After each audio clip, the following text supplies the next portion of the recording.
Ja siin pika päeva lõpetuseks keegi, kes on väga ägeda aasta maha pandi, ainult respekt selle eest, et Liis nagu oh my god, mis teekonna sa oled läbi teinud, et nagu päriselt ka, et alustasid sa see aasta täiesti nullist sisuliselt, no eelmine aasta natukene vist. Ühe korra käisin proovimas oma karti, mille ma olin ära ostnud juba. Siis alles proovisin, kui ta oli juba käes. Ja kuidas see nagu see tuhin nagu tuli, et kuidas inimene otsustab nagu sellise lihtsalt suvalise hetkel, et aga tead, ma hakkan TD2-ga võidu sõitma, et ma lähen nagu lihtsalt, ma isegi ei proovi mingit hobikarti või midagi, ma tõmban tuimalt TD2 peale. No ma olen kogu aeg siuke külgees elus stiiliga olnud, kes mind natuke teavadki, et ma tihti teen enne ära ja siis hakkan mõtlema. Ja eks selle kardiga oli sama lugu, et mu väga hea sõber Alvo Rudu, kes on selle kardi eelmine omanik, et temale ma kirjutasin mingi aeg peale seda, kui ma olin ühe korra käinud laagris seal katuse peal sõitmas, et et see kart on ikka äge ja et võiks nagu proovida. Ja siis ta mõni, kuule, mul üks TD2 on seina peal, tundmata, teadmata, mis asi on TD2. Ma mõni, okei, davai, proovime. Siis juhtus asju, ma olin selle kardi omanik juba ja siis terve talve käisin ettevalmistavas trennis ja kevadel hakkasin sõitma ja tänaseks on päris äge juba. Seda oli siin raja peal ka päris äge vaadata, et kui sa seda kogemust kirjeldaksid, et mis on sellised asjad võib-olla, et enne kui sa polnud sellega sõitma hakanud ja nüüd ka võistlema, et kas on mingid asjad, mis on lihtsamad, kui sa eeldasid, mingid asjad, mis on raskemad, veel raskemad, kui sa eeldasid?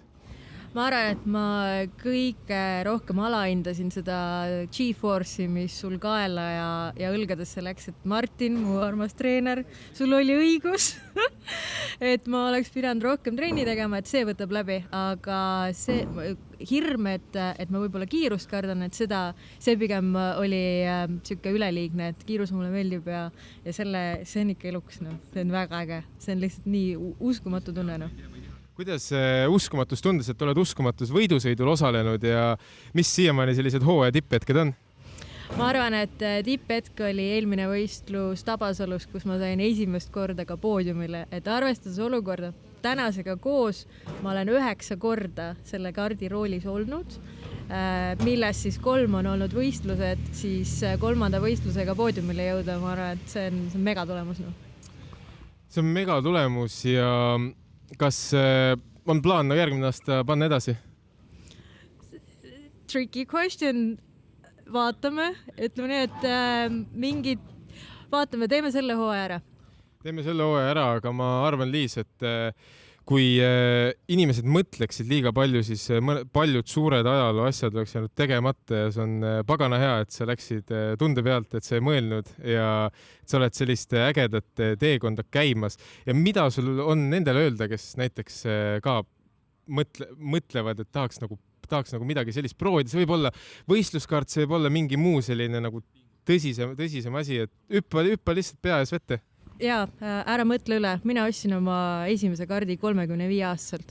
Sa ei ole kunagi liiga vana, liiga talenditu, liiga midagi, et midagi otsast peale nagu alustada ja õppida ja just see kardimaailm ja üldse motomaailm minu jaoks on olnud nagu viimased 2 aastat selline teekond, et ma olen avastanud, et siin on nii ägedad inimesed lihtsalt. Kõik on ülisõbralikud, ülitoetavad, meie uskumatu kamp on nagu siuke, et seda ei anna võrrelda ja tulla välja sellest igapäeva rutiinist, et käi tööl, maksa arveid, vaata Netflixi, tulla värske õhuga, et saada ägedate inimestega päev otsa veeta, päikest, kõike, et kütke ainult minna, kõik on võimalik. Ma lähen alati selliste küsimustega off track, et mis näiteks Netflixis või üldse viimasel ajal sellised lemmiksarjad, filmid on? Ma just ühele siin tuttavale rääkisin, et mul on 2 go-to, et naistel on see, et sa tunned, et su sees on väike nutt, aga sul ei ole millegi üle nutta, sul on 2 go-to filmi, üks on Lõvikuningas ja teine on Senna. Senna, väga hea valik. Ja seda ma vaatasin alles siin eelmine nädal uuesti ja sain oma nutu kätte. No siin kindlasti on selleks põhjust. Ja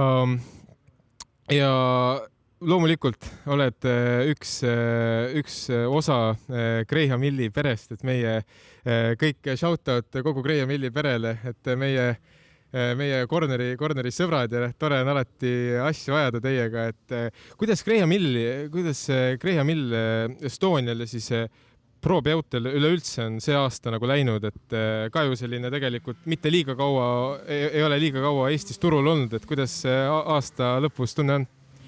teate, iga uue sellise juuksehooldusbrändi maaletoomise algus on sihuke rocky start, sest et turg on väga tihe, aga mul on väga hea meel näha, et aina rohkem ja rohkem mehi avastab enda jaoks Graham Hilli, et me oleme selle jaoks vaeva näinud, me oleme oma juuksureid harinud, aga me oleme ka näidanud seda brändi piisavalt, et nüüd on tunne, et see bränd on lendamas ja arvestades ka, kui cool ta välja näeb ja sisu on äge, siis ma arvan, et samasugune lend, nagu mul on olnud selle kardiga, on ka Graham Hillil see aasta nagu lõpp tulemas.